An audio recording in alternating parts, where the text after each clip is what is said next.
One of the most fascinating terms I love is the intellectual dark web.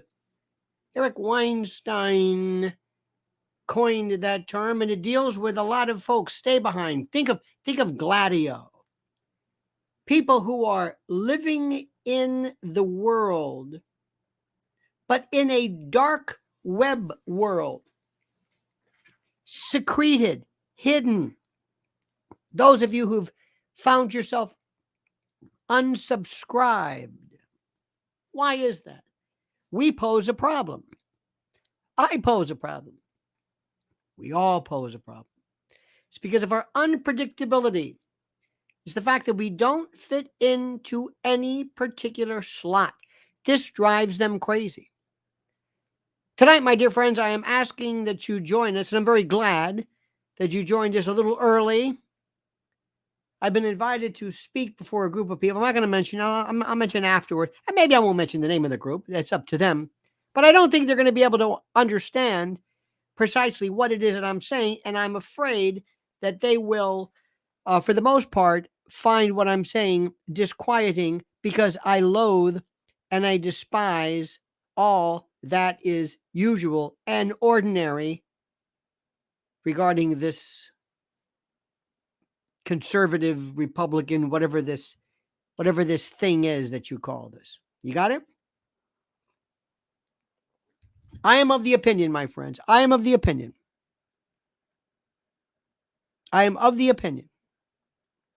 that we are embarking on something that is so unique and so rare that we're going to be recalibrating, reconfiguring, redefining what we're doing, and it's going to drive people nuts. They're not going to be able to handle this.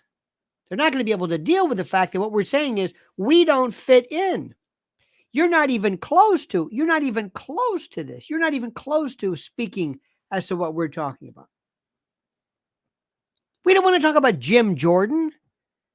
We don't want to talk about Taylor Swift. We don't want to talk about Hunter Biden. That's over with. That's a distraction.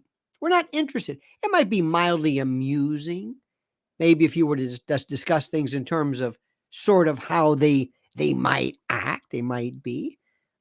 But we don't fit in with these people. Nowhere. We don't fit in. We're freaks. All of us. And that's the thing which I'm trying to tell people. We're a part of, as Weinstein calls it, the intellectual dark web. We're like in this other group. And I have been posing problems to people since the beginning, since I started doing this, because nobody really understood what it was that I was saying. And I'm not saying anything that's that difficult to understand. I'm not saying anything. I'm not doing anything. I just don't agree with anything that most people are even talking about. I don't get it.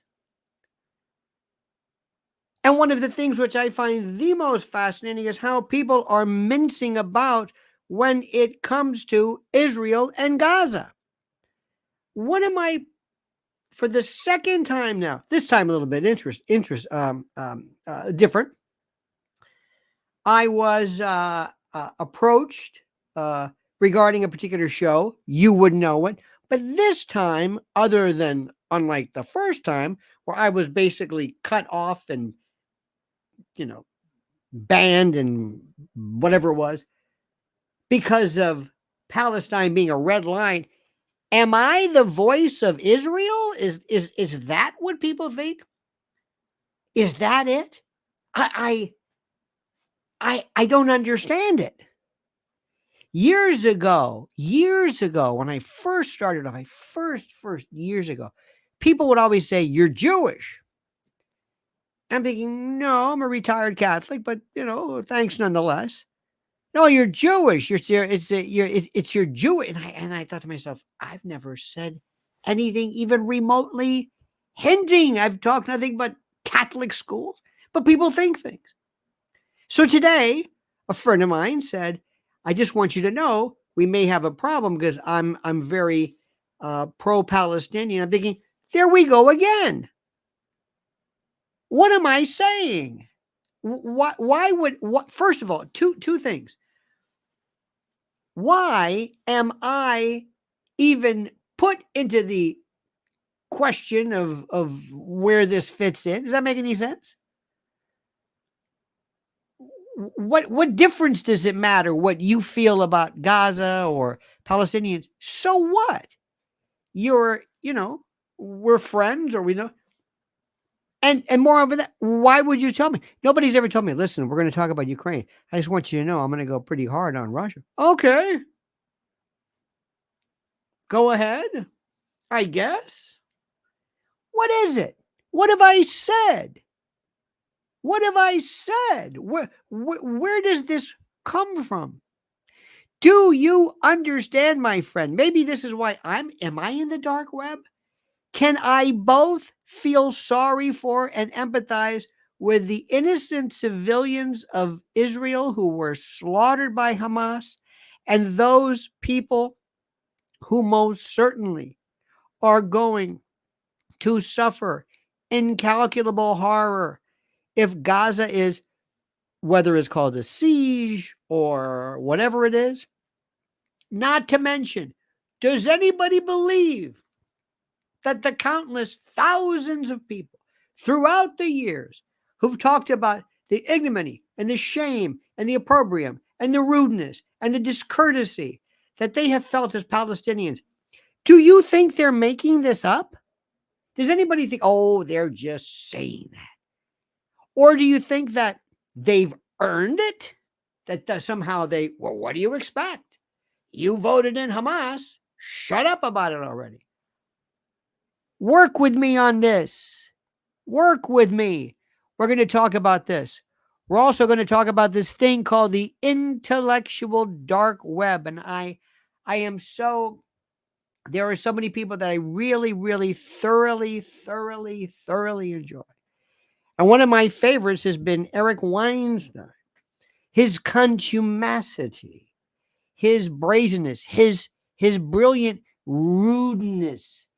He's abrasive. He abrades. He's like a rasp. It's beautiful. It's brilliant. God, I love it. And I love what he's had to say about everything. And this IDW, this intellectual dark web, I think is terrific. We'll talk about that. We'll talk about the other things that have not been even discussed. Nobody's talking about this. But first, my friends, let me ask you, please subscribe to the channel.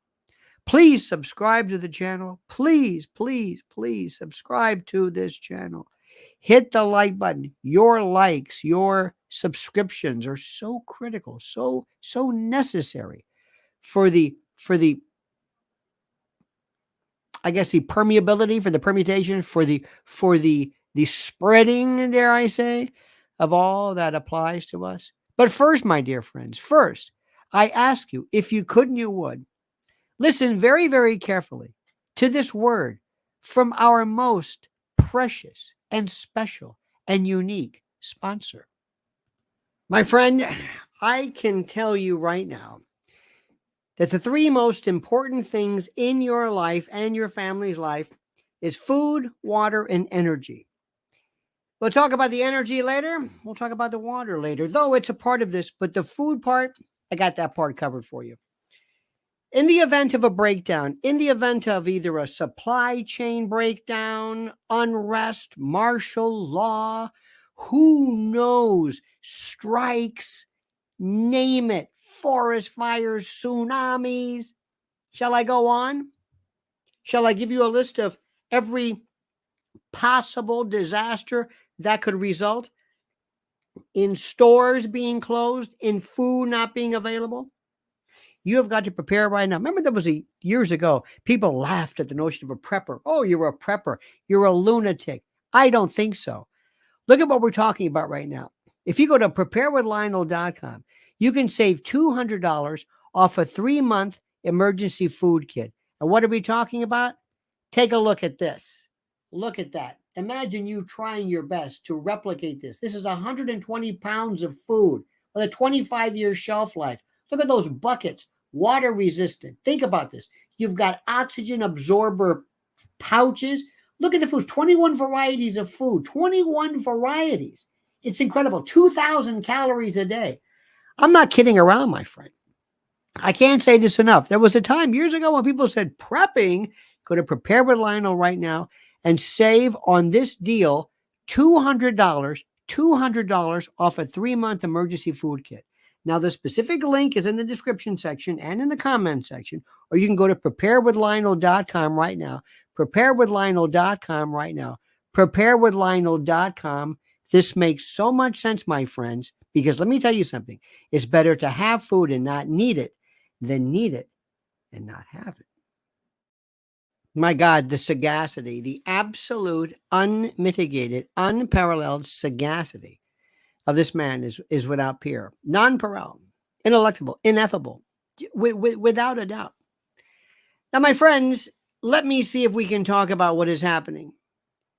You understand, do you not? You do understand that all of the problems that we had regarding the hang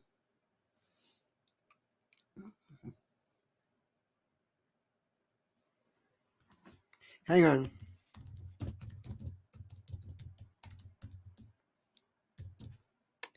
Just 1 second. It's very critical.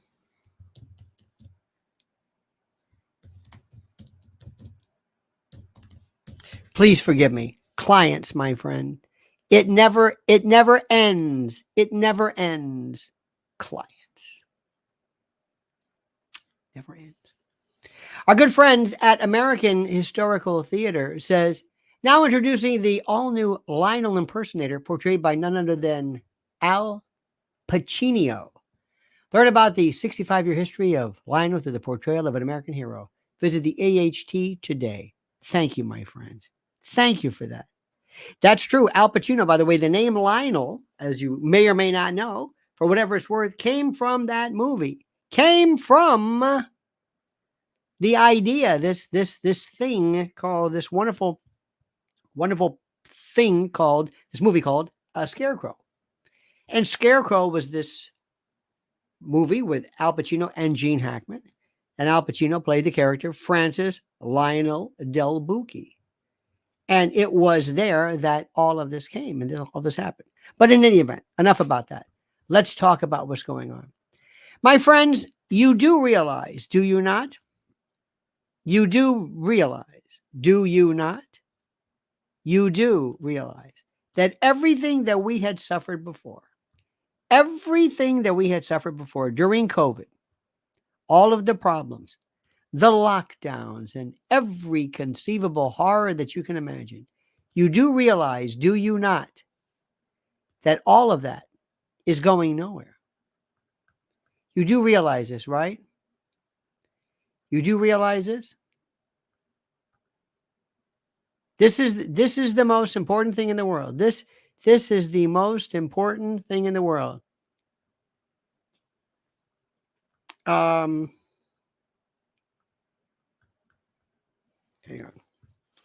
on. I'm so sorry. A client, as we speak,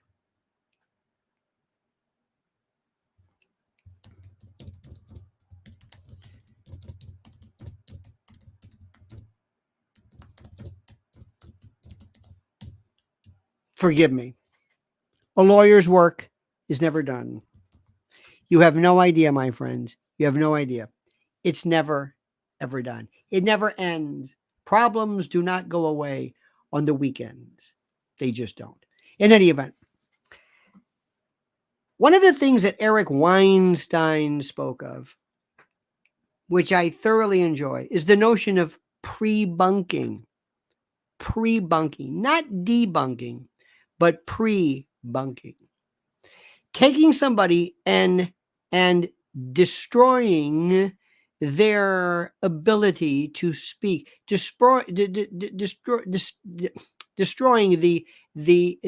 how do I say this? Destroying the legitimacy, the verity of it ahead of time. Look at this. Al Pacino, 1-800-LIONEL now. Thank you so much for that. I want you to sit back and think for a moment. Who is going to speak for us? As I said, I have a list. You can't see this, but I had to stop. And I went through a number of things that I was going to speak just very briefly about. about my worldview and this intellectual dark web and some other kind of stuff. And this notion of how there's this other kind of world that we live in where you and I work. We talk about other worlds. We talk about other places, other things, other perspectives. And I thought this was very interesting. I thought you might get a kick out of this if I were to go through this. One of the areas I want to speak very quickly about is the notion of pre-bunking and how the weaponization of information has taken place from misinformation, disinformation, data information, information that is not proved to be true, information that is not considered to be correct, information that is considered to be maybe the subject matter of, I don't know, debate, confusion. Maybe we're not sure. Maybe we're not sure about Fauci. Maybe we're not sure about masks. Maybe, I don't know. Maybe somebody might feel, you know what? I think this mRNA, I don't know. Remember what happened then? If you were to say that, if you were to promote that idea, you were sent to another world. You were sent to another place. You were sent to another area, another level, another Siberia, another everything. Do you know this? You were a part of this dark web. You were there and you were cast off and you thought you were making sense. You thought people were listening to you. You thought, like some of you were saying, some of you were actually, sadly enough, you were unsubscribed, cut and thrown into this world. Then I want to talk about RFK, Gavin Newsom, Biden, and Trump. Where is this fitting in? Bobby Kennedy Jr. is showing a tremendous degree of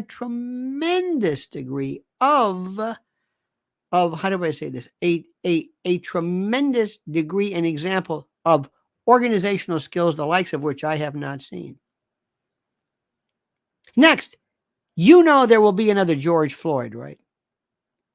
There will be another George Floyd, which will trigger more talks about reparations. Nothing's going away. Ben Crump is standing by. You know, and I know, sad to say, there is some poor young man, probably an African American, who will be, sad to say, perhaps cut down by police. Not necessarily the police fault, but it will happen. It will happen. And immediately upon that happening, there will be people who will move in a choreographed kind of a reaction, ready to go. You know, and I know this is what's going to happen. Then the question is, where's Donald Trump? What is happening here? I'm always afraid that somehow they paid him off. Not paid him off, but somebody said, listen, we're going to make all this go away. You just go away. It's going to go away. It's going to get real nasty. We're going to lock you up for the rest of your life. Not just in terms of prison, though that seems unlikely, but it's just not your time. It's not your time.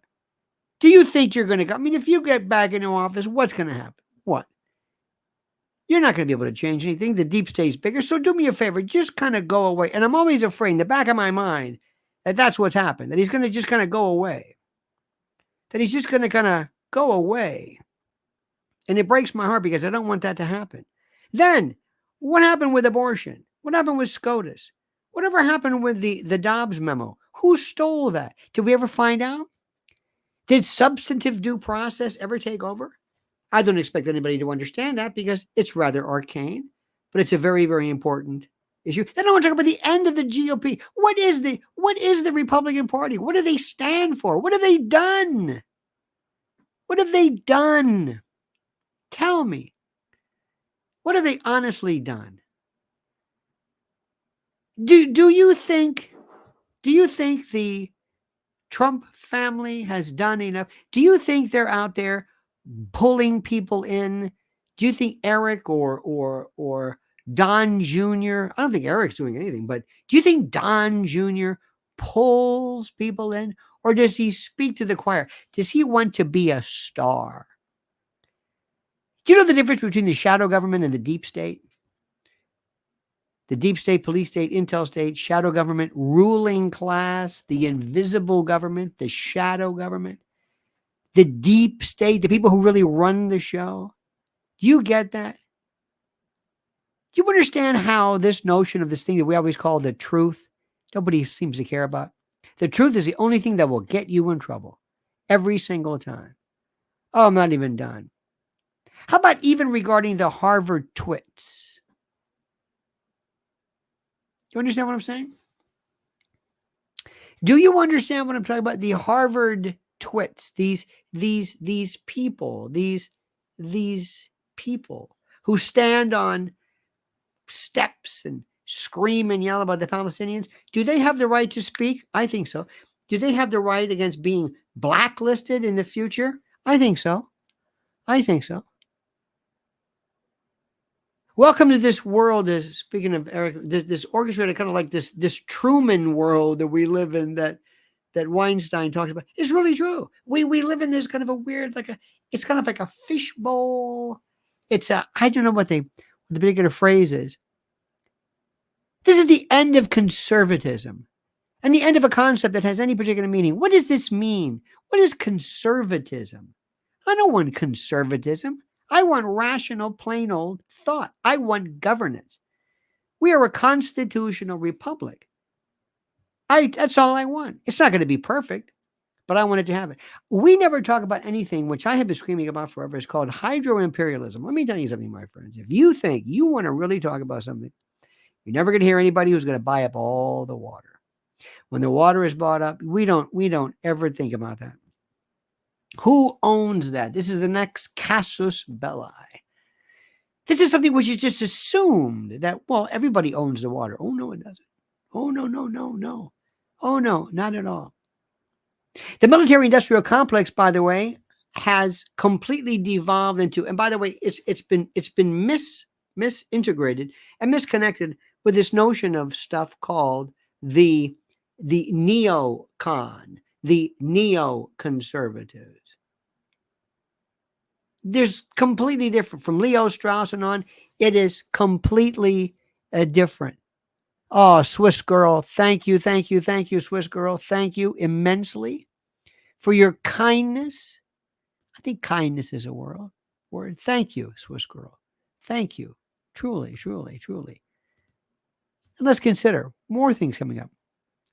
AI at AGI. Oh my God. I'm wasting my time. I'm wasting my time. But I think you're going to understand it. Ladies and gentlemen, I want you to understand right now, as we speak,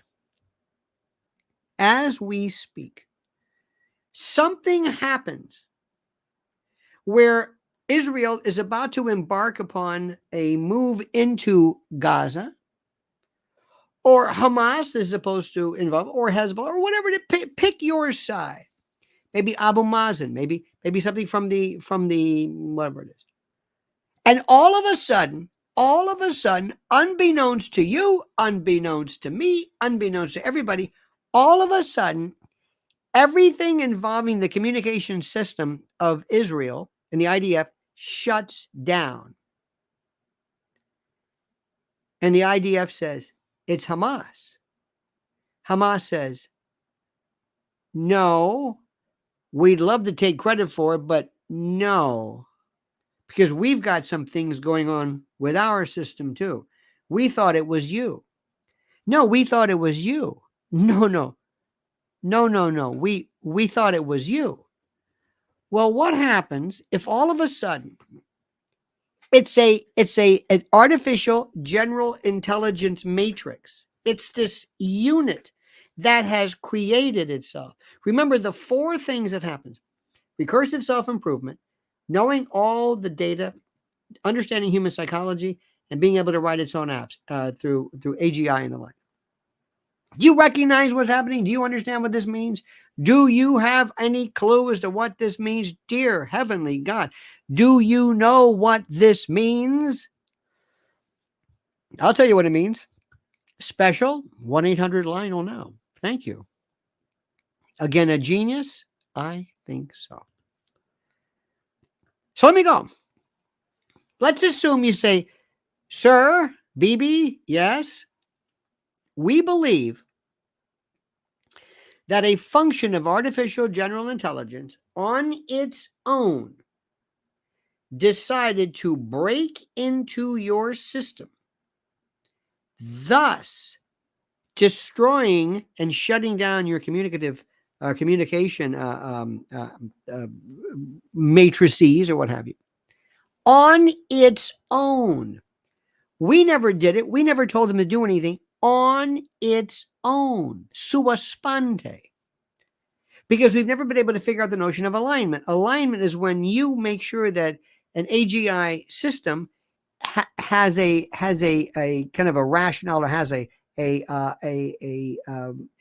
morality that is consistent with us.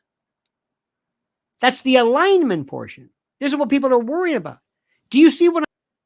And what if all of a sudden it says, wait a minute, it's all being shut down. Who's doing this? AGI is not in an app. It's not in a phone. It's not in a place. It's wherever. You created this. It's out. It writes its own code. This is what the recursive self-improvement is. It writes its own code. It multiplies itself. You can't stop it. You don't know if it's good, bad, nothing. It could have its own morality. It could be schizophrenic. I don't know. It could do things. It could mimic. It could do deep fakes. Have Bibi call Biden. Biden call Bibi. All this stuff going on. You don't know who's what. It can write its own code. It can formulate counterfeit dispatches. Dear God. And nobody even remotely discusses it, even remotely. Whenever we talked about CBDC, the central bank digital currency, people yawned to say, oh my God, this is where big tech, blockchain, privacy, everything kind of merges into one, and you lose complete and total autonomy, not just over your money, whatever it is, but your existence. Part of a superstructure that's been all but forgotten by virtue of what's going on. Medical tyranny and martial law. The last case to deal with this is a case called Jacobson against Massachusetts, 1905. And it deals with a person who didn't want to pay a fine. It didn't mandate smallpox. It didn't mandate that somebody took the smallpox vaccine. It was different. It did something even different. It was important. I want you to stop right now for 1 second. Stop for 1 second. Let this kind of sit in for one little moment. Did you see what's happening? Did you see what they're doing to Mike Lindell lately? Have you been watching this? I mean, have you been watching this? Well, it's funny you bring him up, because I've got a little word from our good friend and about our good friend, Mr. Mike Lindell. Dear friend, I want to talk to you about my dear friend, our dear friend, America's dear friend, Mike Lindell and mypillow.com. Right now, if you go and you use promo code Lionel, you will receive a free gift. I know what you're saying. Aren't all gifts free? Tautological? Fine, sue me. But if you go and you use promo code Lionel, check this baby out right now. Look at this. Look at the deals that are available, and they change daily like you cannot believe. You've got pillows and percales, and you've got the slippers. The slippers. Who knew? I'm telling you right now, go to mypillow.com, promo code Lionel, and let me say this. And I want you to listen to me. The quality is fantastic. The items are loved. You will luxuriate, I'm telling you, within the confines of your linens and your duvets and your slippers and your PJs and everything like that. But aside from that, on a personal note, the message of this man, the pride, the story, the intrepidity of this man who dares to speak his mind, you might not like it, but the last time I checked, this was America. So not only for the quality of the goods, not only for your absolute, again, luxuriation, but the man behind the scene. MyPillow.com, promo code Lionel. MyPillow.com, promo code Lionel. I think it's more than just a company. It's more than just about comfort. It's about a message, a very critical message. He is so right. That guy is so right. Now, my friends, do you see where, can you imagine me sitting down and talking to that guy Typhus or whatever his name is? Have you ever seen these people? Have you seen these people on Fox or Newsmax? Is anybody talking about anybody talking about AGI and alignments? Anybody talking about that? How about Russia? Russia was absolutely right regarding NATO. Absolutely right. 100%. Remember what we went through with that? Remember that? They tried to shut him down because he basically said, hey, you are not going to have a NATO country on my border. This is a red line. I'm telling you right now, it's not going to happen. And you know what Victoria Nuland said? How many people do you think know who Victoria Nuland is? Nobody. Nobody. Let's talk about this. Transhumanism. Transhumanism, the implantation, not just transhumanism in the sense of being able to increase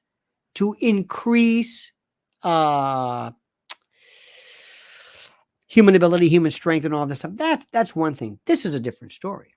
Transhumanism in terms of taking what was God's limitation and the like, and taking it to a new plane, a new level. Who is in charge of writing the rules? What is and is not acceptable regarding genetic administrations and the like, tinkering?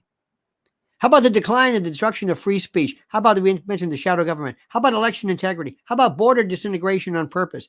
Let it happen on purpose. Make it happen on purpose. Gender lunacy and crypto-gendered tyranny. We're not even close to being done with that. Ladies and gentlemen, if there's one thing, if God Almighty came to this planet, I guess it's ridiculous, God knows what's going on, and said, you're not going to believe this, sir, but they are taking gender. What? They are transmogrifying, transitioning gender for reasons, for little kids who don't even know their favorite color. They don't even know what they want to have for breakfast. They don't know if they want to be Batman or Mighty Power Rangers or whatever the hell they want to do. Think about this. The Great Reset. Oh, Mr. Schwab was right. The Great Reset, the reconfiguration of the world like never seen before. World Economic Forum, World Health Organization, Bilderberg, Davos, BRICS plus 6, adding on Argentina, Egypt, Ethiopia, Iran, Saudi Arabia, and the Emirates. Let me say this. Brazil, Russia, India, China, South Africa, BRICS, plus these keys, Egypt, Iran, Saudi Arabia, and the UAE. Goodbye, United States primacy. Goodbye. Goodbye, hegemony. Goodbye. Russia, Ukraine, Israel, Hamas. Surveillance and primacy. The end and the destruction of the mainstream media. The end of conservatism in the GOP, the uniparty and the illusion of left-right paradigm, abortion via the Constitution. I mentioned substantive due process. The internet and the genie's out of the bottle. Section 230 in the CDA, child predation, CSAM and AGI, the future of war, EMPs, electromagnetic pulses, and grid destruction. And the new informant. Where do you go? I'm telling you. When I want to know what's going on regarding Israel or any place else, I don't go to CNN. I cannot say enough about Palki Sharma. I think it's Palki Sharma. She used to be on WeOn, World is One. Now she's on First Post. She did a review of the history of Zionism, of Herzl. It was wonderful. Nobody's ever even done that before. Ladies and gentlemen of the jury, we have to go back and we have to start from scratch. I was reviewing some themes, some expressions, some quotes. And I've been using this one for the longest time, that the test of a first-rate intelligence is the ability to hold two opposed and seemingly inconsistent ideas in your mind at the same time and still retain the ability to function. Absolutely critical. This is F. Scott Fitzgerald. Next, I don't know who said this, but you only take flack when you're over the target. That's when you're correct. When they tell you to shut up, when they tell you you're wrong, when they tell you you're this, that's when you're correct. Eric Bren and the plate guy from Ed Sullivan. This is it. You've got to be able to have 20 different issues going at the same time. Not one, not Fox News. This anti-intellectual kindergarten romper room for misfits and the intellectually unimaginative. Then listen to this one. Little lies need to be protected, but the big lies are protected by public incredulity, meaning that the more unbelievable the story is, the more people will keep the secret for you. Assassinations, conspiracy theories, and the like. And I have been throwing this one in. Speech will be the monetary unit of the 21st century. It's going to be, think of it like you're going to pay for expression. It'll be the new NFT of our time. You will have to pay to speak. Listen to what I'm saying. Not to go online. You will have to speak. You will pay to speak. Silver Fox, everybody, by the way, says Iran oil embargo, gas prices will skyrocket again. Oh, yeah. Remember, it's a commodity. It's not about they're running out of oil. That's not it. And if anybody were to put a scuttle a ship or a tanker, shutter, clobber, right in the Straits of Hormuz, that's it. Would you pay $20 a barrel, a gallon? You think 20? You think that's possible? Sure, it is. I haven't even begun. I haven't even gone into depth with any of these. Any of what I've told you could be the subject of the rent in the fabric, the end, the rip, the tear, the destruction of our civilization as we know it. Everything that I mentioned heretofore, everything. It goes without saying. What are you going to do about it? You cannot sit back and just say, okay, they'll tell me what I need to know, and I'll assume that if I don't hear anything about it, there's nothing much going on. Wrong. The intellectual deep web. There are people out there that you may not necessarily be that crazy about. I'm not. Jordan Peterson, Ben Shapiro, Candace, Prager, but I want them to be able to speak. And I want to know that they're able to speak unfettered, uninterrupted, unedited, unexpurgated, how do we say this? This is something so critical. My friends, I'm telling you right now, and I want you to listen very, very carefully. Listen to me like you've never listened before. We are in the middle right now of how do we say this? Hang on a minute. I must contact my client. Just a second.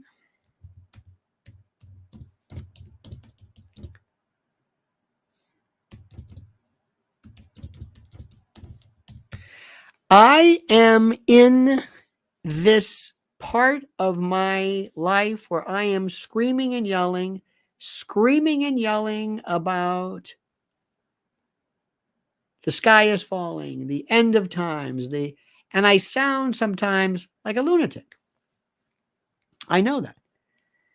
I've been talking about this since my first awakening, 9/11. This is when nobody talked to me. Nobody dared even suggest. Nobody even want to hear anything I have to say.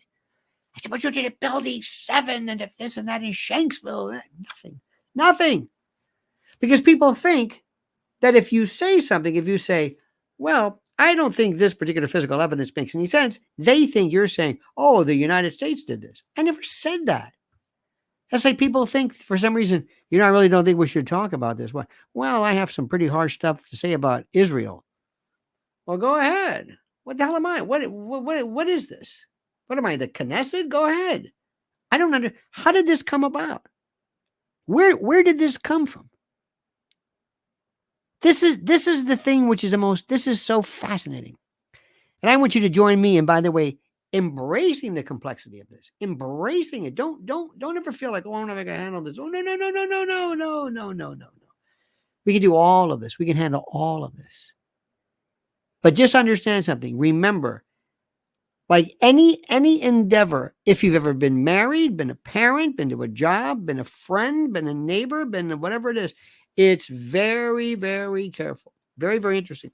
When you have a young person in your family, a daughter or son, and they're finding their first first love, their first romance, their first whatever, I am telling you that you're going to tell them, you're going to see something that's so complex right now, that is so beyond anything you've ever seen. You better be aware of a lot of stuff that's happening right now. You better really understand something. You're involved in this thing called love, and you've got to. This is really complicated. Doesn't seem like much, and if it doesn't seem complicated to you, you're not paying attention. Because you're going to, let's say it's a girl, you're going to have her and her family and her friends and her background and her baggage and her psyche and her dreams and her wishes and where she's from and her religion. And you've got a lot of plays going on. You better figure out what's going on here. And you better be able to balance those. Same thing what's going on right now as a citizen. Same thing. People love simplicity. They love simplicity. And I'm telling my friends, they're going to be disappointed because there's nothing simple about this. This is the most incredibly interesting. By the way, in addition to some other things, don't ever think for a moment that sometimes things that aren't interesting, well, how do I say this? Be very careful when you say something is completely irrelevant. To wit, I know you don't care about this. Taylor Swift is the biggest, the most contrived, orchestrated, choreographed, meaningless, phony, fugazi relationship. This guy, whoever he is, must have written the NDAs. Must be, you are seeing a PR move, the likes of which nobody's ever seen before. Taylor Swift. He's irrelevant. It's one of the most fascinating stories in the world. Don't dismiss it. It's part of our culture. Eric Thaddeus Walter says, Paddy Power closing bet soon on Lionel's upcoming interview. Rocky 1 or 2. And Boca in Boca al Lupo, in the mouth of the wolf, I guess. Lionel, may we live to view it. Follow Lynn's Warriors. Thank you, my dear friend. Thank you. I do not think I'm going to be invited back to these people. I've always enjoyed this one particular story, and Eric, you might have heard about it. I don't know if it's true. It might be apocryphal. I don't know. The story goes that Niels Bohr was trying to explain to the world what this notion of quantum mechanics means. What does this mean? What is this atom bomb and all this kind of stuff? And he just couldn't do it because of his thick Danish accent and whatever it is. So apparently, before the reporters left, Enrico Fermi comes up. He goes, wait. Let me explain to you you don't know what he just said. You don't understand this. You don't get this. You don't understand this. You missed it. We're talking about the glue that holds together the universe. We're talking about unfastening that which controls everything. And to be able to turn that around and use it as a method, as a means of force and power to harness it. This is the force of God. And that's what I like to be able to say. This is important to you. Taylor Swift thing is fascinating. This is all manufactured. This is called the manufacturing, the production of hype, deliberately. And it's brilliant. You're seeing the best PR people in the world. PR is, Bobby Kennedy could learn from that. Next, you talk about the dark web. There's something called the blinds. Blind gossip, blind. And the stuff that is written is so phenomenally fascinating. Remember how Epstein went away?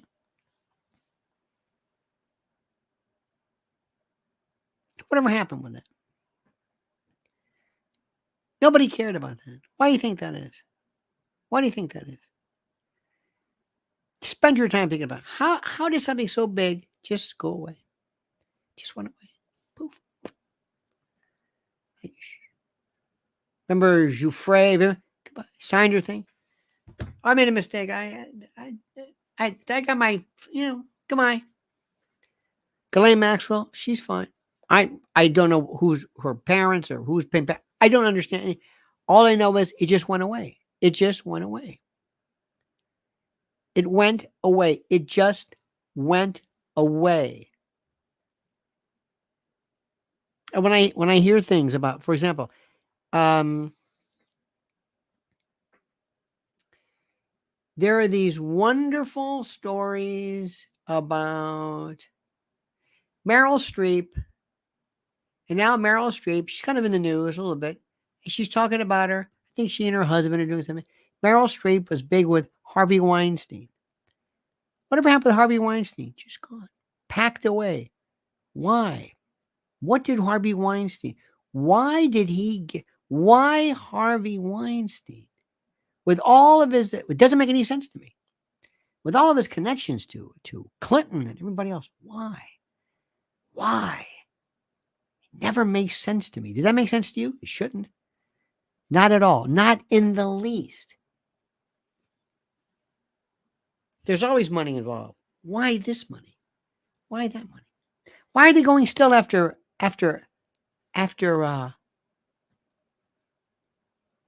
Alec Baldwin? Why?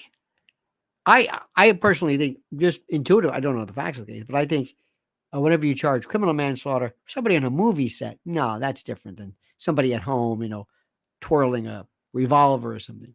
Why? What is that? How does that work out? Explain that to me. Do you follow what I'm saying? Do you love injury? Keep peeling back the layer. Keep peeling back the layer of the onion. Keep looking, asking yourself, why? Why did this happen? So, my friends, I say to you and to yours, keep asking these incredibly important questions. Keep asking these incredibly important questions. Keep asking. Can't say it enough. Can't say it enough. Keep asking the questions, the critical questions, the questions that matter, the ones that are really, really important. Okay? That's all. So, my dear friends, to Eric Thaddeus Walters, Silver Fox, 1-800-Lionel, thank you. Swiss Girl, and American History Theater, thank you. Thank you for your kindness. Thank you for supporting the arts. Thank you for supporting me. Thank you for making this worthwhile. I do this every single day, my friends. Every single day for you. Every single day. Morning, evening, ain't we got fun? And I love it when you show that you dig it, that you appreciate it. Because sometimes, believe it or not, you get the impression like, am I making an impact? Is anybody listening out here? Is anybody listening? I have so much to say. I love our country, my country, if you're, I stand for just the basics, freedom of speech and expression. That's all.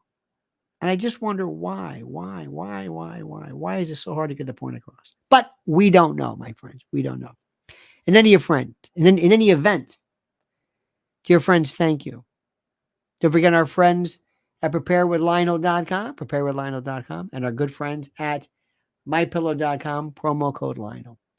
All right, dear friends, I'll tell you all about tonight. Tell you tomorrow. Don't ever have me back again. But that's okay, because the truth stings. Lies feel good. Lies are soothing. Lies are an emollient. Lies are unctuous and pinguid, and they act like a lubricant. They're I don't want to say lubricious, that's the wrong term, but they lubricate through their mendacity. Truth hurts. Truth is like broken glass. It's like stubbing your toe in the middle of the night. The truth. Nobody wants the truth. I thrive on it. All right, dear friends, have a great and glorious day. See you tomorrow morning at 8 a.m. Be very, very kind to each other. Respect yourself. Have a great and glorious evening. And don't forget these words, a monkey's dead. The show's over. Sue ya. Dead.